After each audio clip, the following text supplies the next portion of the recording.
Leading from the front, ये कहावत नरेंद्र मोदी पर एकदम फिट बैठती है। नरेंद्र मोदी मोर्चे पर जाकर देश के सैनिकों की हौसला अफजाई करने के लिए जाने जाते हैं। चीन से गलवान में हुई भिड़ंत हो या फिर करगिल जैसा महायुद्ध, नरेंद्र मोदी ने बॉर्डर पर सैनिकों के बीच पहुंचकर दुश्मन को सख्त संदेश दिए हैं। करगिल युद्ध के दौरान नरेंद्र मोदी 18,000 फीट की ऊंची चोटी पर जीत का जश्न मनाने पहुंचे थे।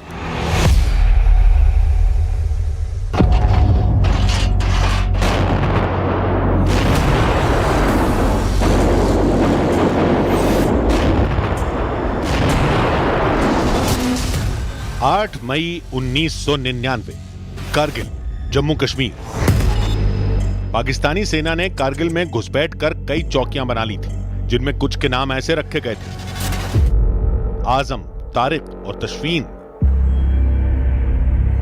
9 मई को भारतीय सेना ने पाकिस्तानी चौकियों पर हेलीकॉप्टर से बारूद बरसाया, जिसके बाद कारगिल की चोटियों में छिपकर बैठी पूरी पाकिस्तानी सेना युद्ध पर उतर आई। फिर भीषण युद्ध छिड़ गया।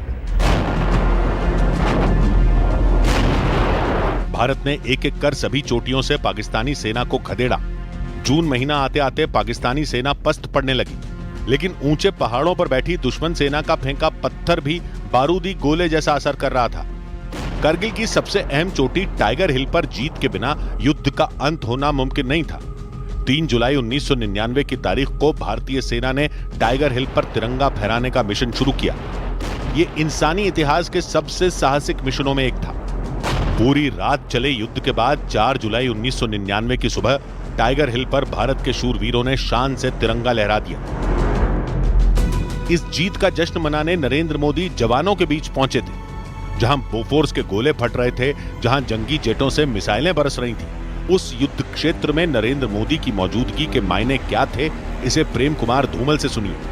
धूमल उस वक्त नरेंद्र मोदी के साथ थे। एक सैनिक के पास जब हम गए तो उसने हाथ ही नहीं किया सामान लेने के लिए।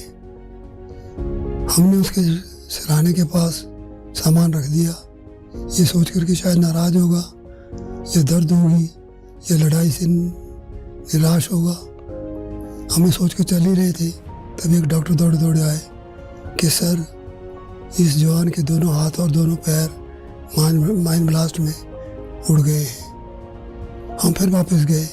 मोदी जी ने उसके सिर पे हाथ रखा और पूछा, बहुत दर्द होता होगा? सैनिक बोला, कल शाम से नहीं हो रहा। हमने पूछा उसे कि क्या कोई पेन किलर लिया या कोई इंजेक्शन लगा? उसने कहा, ना पेन किलर लिया ना इंजेक्शन लगा, कल शाम को टाइगर हिल वापस ले लिया, मेरा दर्द खत्म हो गया।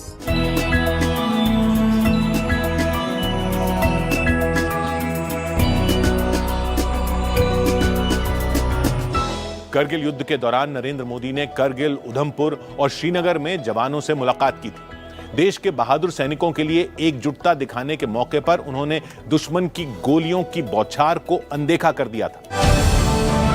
नरेंद्र मोदी ने कारगिल में जवानों के साथ जीत का जश्न मनाया।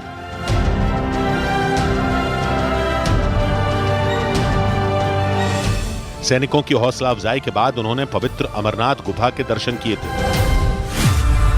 इस बीच भारत की सेनाओं के पराक्रम ने दुश्मन फौज को दुम दबाकर भागने पर मजबूर कर दिया था। भारत से युद्ध में हार रहा पाकिस्तान अमेरिका की शरण में जा पहुंचा। पाकिस्तान के प्रधानमंत्री नवाज शरीफ अमेरिकी राष्ट्रपति बिल क्लिंटन से युद्ध विराम करवाने के लिए गिड़गिड़ाने लगे। क्लिंटन ने बिना शर्त नवाज शरीफ को हार स्वीकार करने के लिए कहा। 5 जुलाई 1999 को नवाज शरीफ ने सरेंडर का ऐलान किया, लेकिन पाकिस्तानी जनरल परवेज मुशर्रफ, जिसके दिमाग से बारूदी साजिश निकली थी, वो अब भी पीछे हटने को तैयार नहीं था। मुशर्रफ युद्ध विराम का छलावा कर बटालिक सेक्टर की कुछ चोटियों पर कब्जा बरकरार रखने की कोशिश में जुटा था, लेकिन भारतीय सेना की मार से बेहाल हो चुकी पाकिस्तानी सेना 12 जुलाई को अपनी हद में जाने की गुहार लगाने लगी।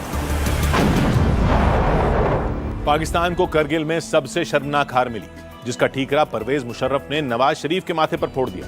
आगे चलकर तानाशाह जनरल मुशर्रफ नवाज शरीफ का तख्ता पलटकर पाकिस्तान के राष्ट्रपति बन बैठे।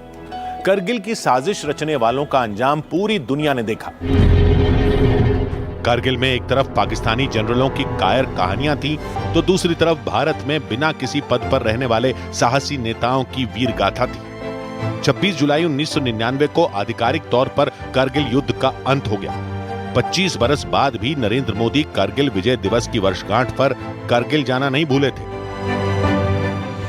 कारगिल विजय दिवस हमें बताता है कि राष्ट्र के लिए दिए गए बलिदान अमर होते हैं।